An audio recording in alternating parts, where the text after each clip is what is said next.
దేవుని నామానికి ప్రభు నామమున కూడి వచ్చిన మీ అందరికీ వందనాలు తెలియజేస్తూ ఉన్నాం. ప్రత్యేకంగా దూర ప్రాంతం నుంచి వచ్చిన ప్రతి ఒక్కరికి బంధువులకు మిత్రులకు ప్రేమపూర్వకమైన ఆహ్వానము మరియు వందనము తెలియజేస్తున్నాం. ప్రభు సన్నిధానంలో మనం లేచి నిలబడి కీర్తన భాగంలో చదువుకుందాం. కీర్తన గ్రంథం 18వ అధ్యాయము.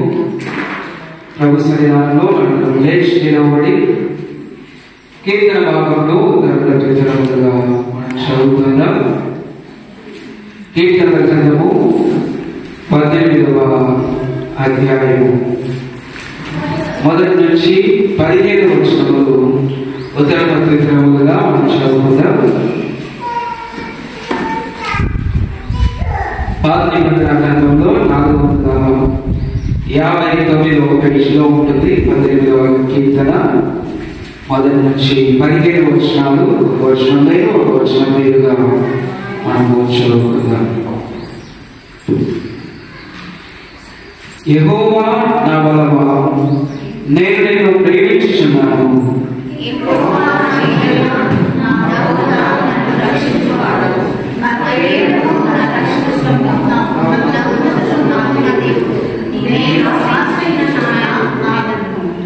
కీర్తనీయుడైన యెహోవాకు నేను మొరపెట్టగా ఆయన నా శత్రువుల చేతిలో నుండి నన్ను రక్షించును.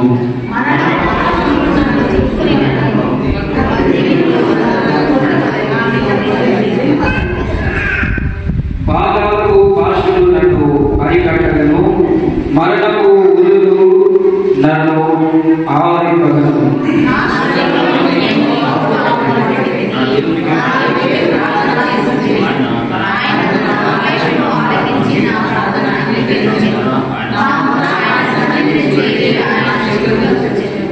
అప్పుడు భూమి కంపించి అదిరెను, పర్వతముల పునాదులు వణకెను. ఆయన కోపింపగా అవి కంపించెను.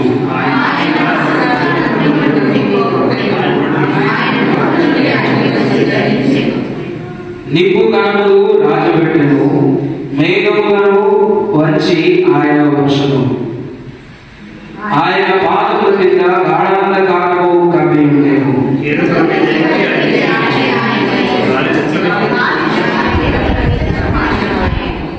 గుడారం వలె అంధకారము తన చుట్టూ వ్యాపింపజేసెను. జలాంధకారమును ఆకాశ మేఘములను తనకు మాటుగా చేసుకొనెను.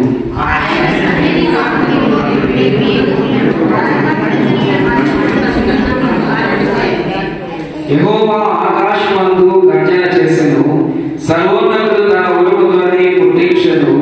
వడగళ్ళను మండుచున్న నిప్పులను రాలెను.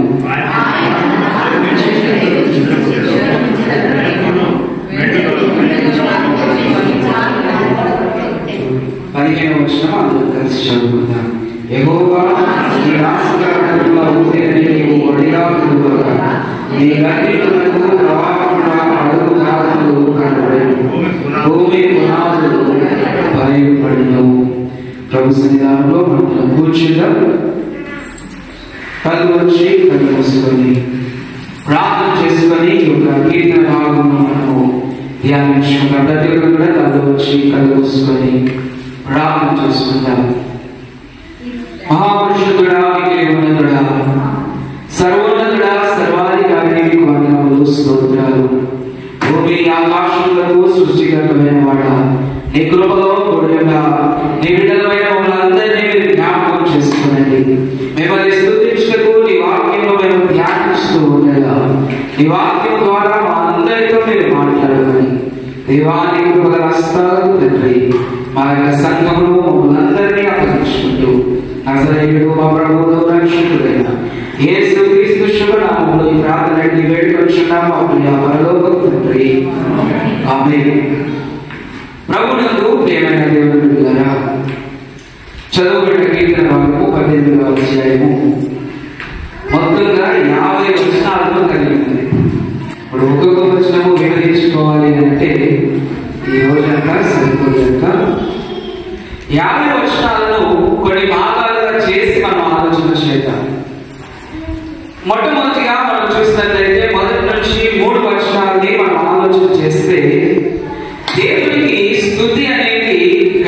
భక్తుడు దావీదు భక్తుడు తెలియపరుస్తూ ఉన్నాడు. ఎలా తెలియపరుస్తూ ఉన్నాడంటే, దేవుడు నాకు బలంగా ఉన్నాడు, నన్ను దీవిస్తూ ఉన్నాడు, నాకు శైలముగా ఉన్నాడు, నా తోటగా ఉన్నాడు, నన్ను రక్షిస్తూ ఉన్నాడు, ఆయనే నాకు దుర్గము అన్నట్టు దేవుణ్ణి గొప్పగా చెప్తూ ఉన్నాడు దావీదు భక్తుడు.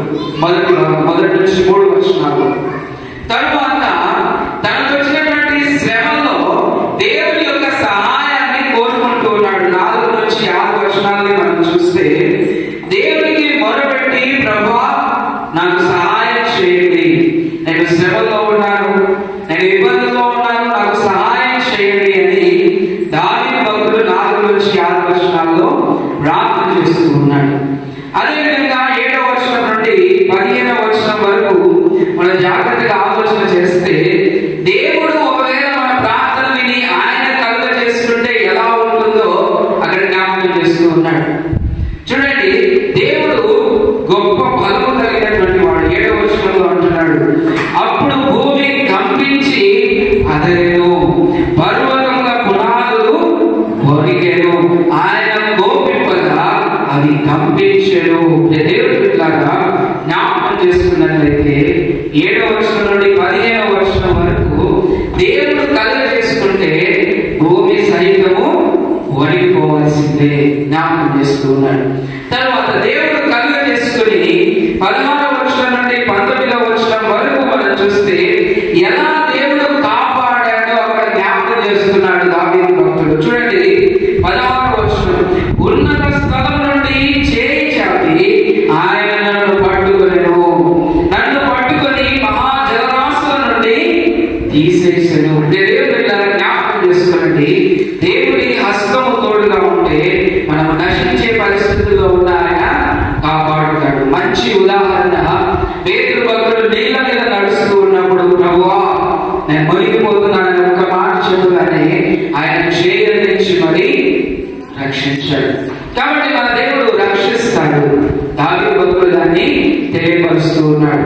అది మాత్రమే కాదు, ఈ 20వ వచనం నుండి 24వ వచనం వరకు మనం జాగ్రత్తగా ఆలోచన చేస్తే ఇక్కడ జ్ఞాపకం చేస్తున్నాడు దావీదు యొక్క నీతిని, అదేవిధంగా దేవుని యొక్క నమ్మకత్వాన్ని జ్ఞాపకం చేస్తూ ఉన్నాడు.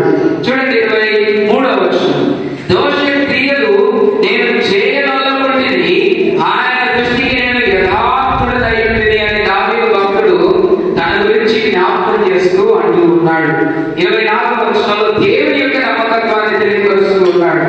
కావున యెహోవా నేను నిర్దోషిగా ఉండుట చూచి తన దృష్టికి కనబడిన నా చేతుల నిర్దోషత్వమును బట్టి నాకు ప్రతిఫలం ఇచ్చెను. దేవుడు చూస్తాడు, తగిన సమయంలో ప్రతిఫలం ఇస్తాడు. అదేవిధంగా 25వ వచనం నుండి 30వ వచనం వరకు మనం చూస్తే దేవుని యొక్క వ్యక్తిత్వము, అదేవిధంగా న్యాయ విధానం మనకి కనబడుతుంది. చూడండి, 25వ వచనం నుండి 30వ వచనం వరకు మనం చూస్తే, దయగల వారి ఎడల నీవు దయ చూపించుదువు, యథార్థవంతుల ఎడల యథార్థవంతుడిగా ఉండువు, సద్భావము గల వారి ఎడల నీవు సద్భావము చూపుదువు, మూర్ఖుల ఎడల నువ్వు వికటముగా ఉండువు. దేవుని న్యాయమైనటువంటి తీర్పు ఎవరి పట్ల ఎలా ఉండాలో దేవుడికి తెలుసు. దేవుడు ఎవరి పట్ల ఎలా ఉంటాడంటున్నాడు, దయగల వారి ఎడల దయగల వారిగా ఉంటా అంటున్నాడు, యథార్థవంతుల ఎడల యథార్థవంతుడిగా ఉంటా అంటున్నాడు, మూర్ఖులు లేదా గర్విష్ఠుల ఎడల ఆయన ఎలా ఉంటున్నాడంటే వికటముగా ఉంటానని జ్ఞాపకం చేసుకున్నాడు. కాబట్టి మన దేవుని యొక్క క్యారెక్టర్ లేదా నీతి అనేది సమానంగా ఉంటుంది. ఎవరి ఎడల ఎలా ఉండాలో అలాగే ఉంటుంది. తర్వాత 31వ వచనం నుండి 36వ వచనాన్ని మనం చూస్తే దేవుడు కాపాడే విధానము, అదేవిధంగా ఆయన సహాయం చేసే విధానం మనకు కనబడుతుంది. చూడండి, 31వ వచనం నుండి, యెహోవా తప్ప దేవుడేడి, మన దేవుడు తప్ప ఆశ్రయ దుర్గమేది, నాకు బలము దయచేయువాడు ఆయనే, నన్ను యథార్థ మార్గంలో నడిపించువాడు ఆయనే. దేవుడు తప్ప వేరే దారి లేదు, వేరే దిక్కు లేదు అనే మాటలు దావీదు భక్తుడు జ్ఞాపకం చేస్తూ ఉన్నాడు.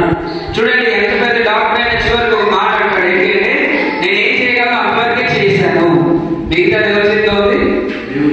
దేవుడి చేతిలో ఉంది. కాబట్టి లాస్ట్ కైనా సరే నడిపించాల్సింది, నిలబెట్టాల్సింది, అంతా చేయాల్సింది ఎవరు అంటే దేవుడు. ఒకవేళ దేవుడు చేయి విడిచిపెడితే ఈ చేయి ఎవ్వరు పట్టుకోలేరు.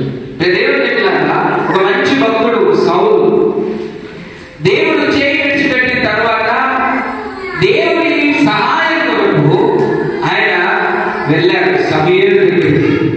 సమూయేలు మాట అన్నాడు, ఆయన చనిపోయి వేదాంతంలో నుంచి బయటకు వచ్చి ఒక మాట అన్నాడు. ఏమన్నాడు తెలుసా?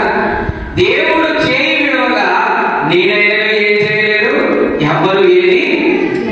కాబట్టి దేవుడు ఎప్పుడు ఎవరికి ఏమి ఎక్కడ ఇవ్వాలో అక్కడ అన్ని ఆయన సమకూరుస్తాడు. అది మంచైనా చెడైనా అది మనం జ్ఞాపకం చేసుకోవాలి. 37వ వచనం నుండి 45వ వచనం వరకు మనం జాగ్రత్తగా ఈ వచనాలని ఆలోచన చేస్తే మన శత్రువుల మీద దేవుడు మనకిచ్చే విజయాన్ని జ్ఞాపకం చేసుకున్నాడు. చూడండి, నా శత్రువులను తరిమి పట్టుకొందును, వారిని నశింపజేయ వరకు నేను తిరుగను. వారు నా పాదముల కింద పడుదురు, వారు లేవలేకపోయినట్లు నేను వారిని అనగదొక్కుదును. యుద్ధమునకు నీవు నన్ను బలము ధరింపజేసింది, నా మీదికి లేచిన వారిని నా క్రింద అణచివేసింది. దేవుడు సహాయం చేసినందుకు దావీదు భక్తుడు అనేకమైన యుద్ధాలను గెలిచాడు, అనేక మంది శత్రువులను గెలిచాడు.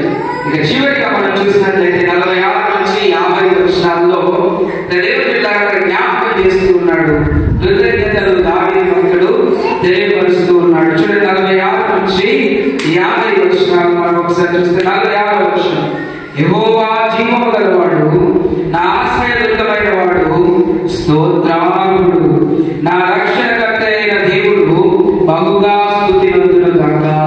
దావీదు భక్తుడు తన జీవితంలో చేసిన ఒక గొప్ప పని ఏంటి అంటే దేవునికి స్తుతి చెల్లించడము, దేవునికి కీర్తించడము. అన్నిటికంటే గొప్పగా దావీదు భక్తుడు దేవుడిని చూడడం. చివరిగా 50వ వచనము మనం చూస్తే 49-50, అందువలన యెహోవా అన్యజనులలో నేను నిన్ను ఘనపరచుదను, నీ నామ కీర్తన గానము చేసేదను. నీవు నియమించిన రాజులకు గొప్ప రక్షణ కలుగజేయువాడు, అభిషేకించిన దావీదునకును అతని సంతానమునకు నిత్యము కనికరము చూపువాడు.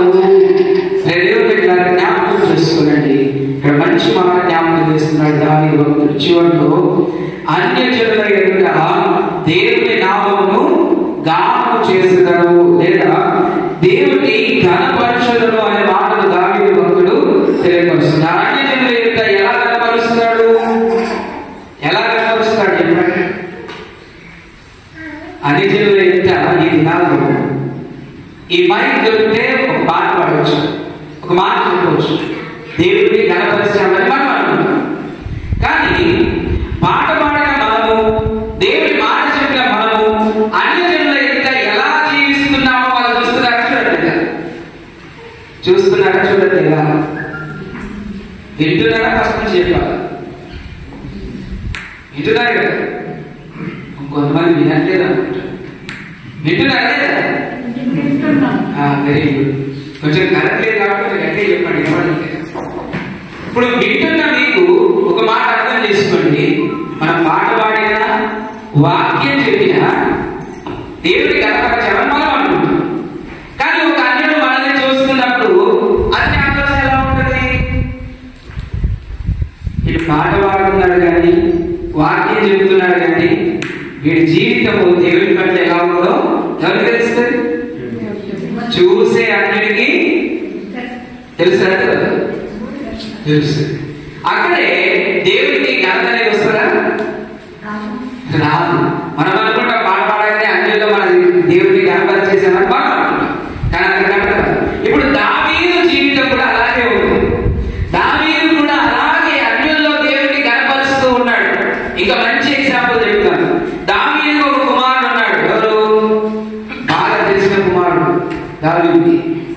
మంచి ఫేమస్ వ్యక్తి ఎవరు? సొలొమోను. మంచి ఫేమస్ ఆయన. ఆయన ఎంత ఘనంగా ఉన్నాడు అంటే తన క్యారెక్టర్ ని బట్టి ఎక్కడి నుంచో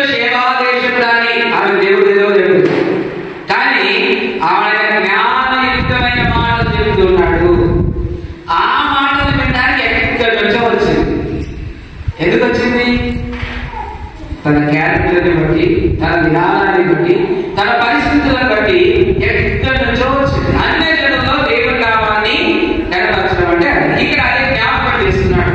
నీవు అభిషేకించిన దావీదును అతని సింహాసన సంతానమునకును నిత్యము కనికరము చూపువాడు. దేవుడు పెట్టారా?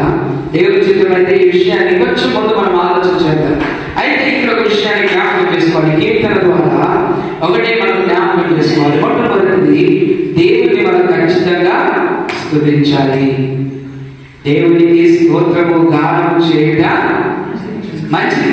మొట్టమొదటి దేవుడిని స్తుతించాలి. రెండవది, మనకున్న ప్రతి పరిస్థితుల్లో దేవుని వైపు చూడాలి. మనకున్న ప్రతి పరిస్థితుల్లో అది దుఃఖం కావచ్చు, సంతోషం కావచ్చు, ఏదైనా కావచ్చు, ఎవరి వైపు చూడాలి? దేవుని వైపు చూడాలి. ఒక ఎగ్జాంపుల్, వానలు ఎవరి వైపు చూడాలి? ఆకాశం వైపు. ఆకాశాన్ని ఆజ్ఞాపించే దేవుడి వైపు చూడాలి.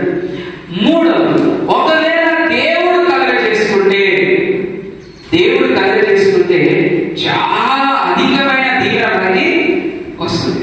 నాకు ఇంకొంచెం మన కిందకి వెళ్తూ ఉంటే, ఆలోచన చేస్తూ ఉంటే, మన యొక్క ప్రవర్తన, మన యొక్క నీతి జీవితము, దేవుడు మన యొక్క కలిగిన నమ్మకమైన ఆశీర్వాదము బయట కనబడుతూ ఉంటుంది. తరువాత దేవుడు న్యాయవంతులని గుర్తుంచుకోవాలి. మనం దయ చూపే వారిగా ఉంటే దేవుడు మన యొక్క దయ చూపిస్తాడు. మనం కఠినంగా ఉంటే దేవుడు మన యొక్క కఠినంగా ఉంటాడు. మనం గర్విష్ఠులుగా ఉంటే దేవుడు మన యొక్క వికటముగా ఉంటాడు. దేవుడు న్యాయకర్త అని గుర్తుంచుకోవాలి. ఖచ్చితంగా న్యాయం ఆయన చేస్తాడు. తర్వాత కరెక్ట్ సమయానికి సహాయం చేస్తాడు. అది కూడా గుర్తుంచుకోవాలి. నువ్వు అడిగిన వెంటనే కాదు, నీకు అవసరమైనప్పుడు కరెక్ట్ సమయానికి నీకు సహాయం చేస్తాడు. గుర్తుంచుకోవాలి. చివరిగా రెండు విషయాలు మనం గుర్తుంచుకోవాలి. మొదటిది, మన శత్రువులు ఎంతమంది ఉండనివ్వండి, దేవుడు ఖచ్చితంగా మన పక్షంగా వాదిస్తాడు. చివరి మాట ఏంటంటే, ఖచ్చితంగా మన జీవితంలో దేవునికి కృతజ్ఞతలు మనము తెలియజేయాలి. ఈరోజు మనం జీవించి ఉన్నాము అంటే, ఈ విధంగా దేవుడి మందిరంలో ఉన్నామంటే అది దేవుడి యొక్క కృప. ఎంతో మందికి ఈ అవకాశం లేదు. దేవుడి మందిరానికి రావడానికి, దేవుడి సన్నిధానంలో కూర్చోడానికి ఎన్నో ఆటంకాలు ఉన్నాయి. అన్ని ఆటంకాలను అధిగమించి దేవుడు నిన్ను తన మందిరానికి నడిపించాడు. కాబట్టి దేవుడికి మనము కృతజ్ఞతలుగా ఉండాలి. కాబట్టి ప్రభు సన్నిధానంలో లేచి నిలబడి దేవుడికి కృతజ్ఞతాపూర్వకంగా మనం ప్రార్థనలు చెల్లించుకుందాం. ప్రతి ఒక్క ప్రభు సన్నిధానంలో లేచి నిలబడి దేవుడికి కృతజ్ఞతాస్తుతులు మనము చెల్లించుకోండి. దేవుడు నిన్ను నన్ను ఆకాశం నుండి చూస్తూ ఉన్నాడు. నీ ప్రార్థన, నా ప్రార్థన వినాలని ఆయన కోరుకుంటూ ఉన్నాడు. కాబట్టి ప్రభు సన్నిధానంలో మనందరం కూడా దేవుడిని స్తుతించటకు సిద్ధపడదాం. ప్రతి ఒక్కరు కూడా కళ్ళు వచ్చి కళ్ళు మూసుకొని ప్రార్థన చేస్తూ ఉండగా ప్రతి ఒక్కరు ప్రార్థనలో ఏకీభవించుదాం. ప్రార్థనలో ఏకీభవించుదాం. ఇది కూడా ఎదుటి ప్రార్థన చేద్దాం. బయటికి మనం ప్రార్థన చేద్దాం. నోరు తెరిచి ప్రార్థన చేద్దాం. ఎందుకంటే ఇదిగో దేవుడిని ప్రార్థన పెట్టడానికి ఆయన సిద్ధంగా ఉన్నాడు. ఎక్కడైతే ఆయన నామములో వారి మధ్యలో ఉన్నాడు, మన మధ్యలో ఉన్నాడు.